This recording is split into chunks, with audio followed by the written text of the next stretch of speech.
Recorded Books presents Between the Bliss and Me by Lizzy Mason. Narrated by Laura Knight Keating.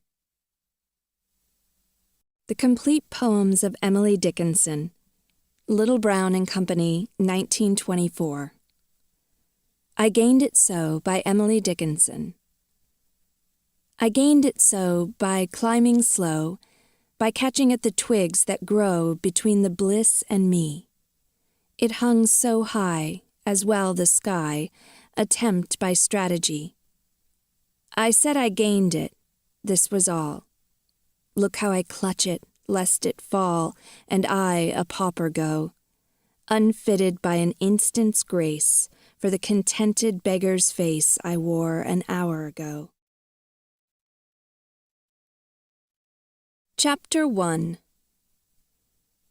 Graduation day definitely wasn't the right time to tell Mom I'd lied to her about my college plans.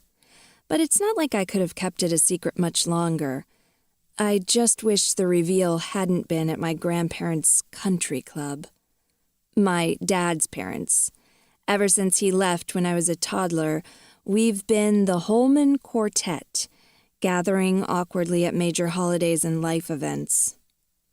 We were having lunch after the graduation ceremony, the quiet so thick I could hear Grandpa's nose whistle while he chewed his prime rib. Mom shifted next to me, impatient to leave, but we were in this for the long haul. My grandparents would be ordering dessert. They always did. And insisted everyone else order it too because they'd be paying. How can you not love someone who insists you eat cake? Somehow Mom managed. When our desserts arrived, Grandma handed me an envelope. Inside was a schmaltzy "for my granddaughter on her graduation day" card, and when I opened it, a check fluttered to the linen tablecloth. Mom looked at the amount and choked on her cheesecake. That was a lot of zeros. "Grandma, Grandpa, this is..." I stammered. I didn't look at Mom. I could feel her disapproval without needing to see it on her face. My stomach churned.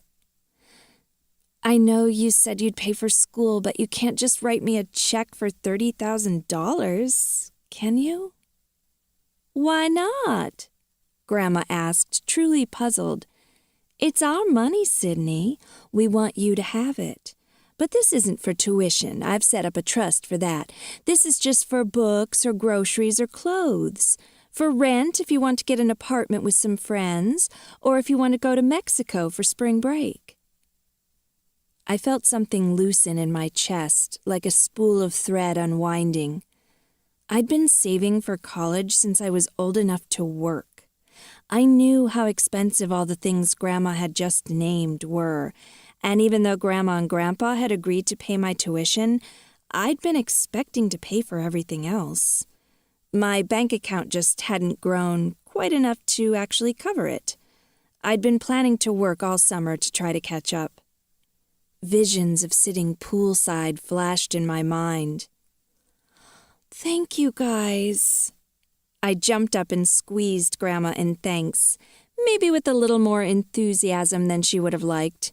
She smoothed her neatly pressed dress and smiled at me with tight lips.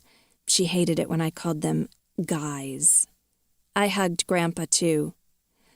"I wish your father were here to see you," he said quietly. My smile slipped. I tried not to think of my dad. My memories of him were hazy, and not just because he'd been surrounded by a near-constant cloud of smoke, cigarette, and otherwise. When I returned to my seat, Mom was still glaring at the check that sat on the table between us. "Why would Sydney need this much money when she's got a full scholarship to Rutgers and is living at home?" she said. Her voice was icy.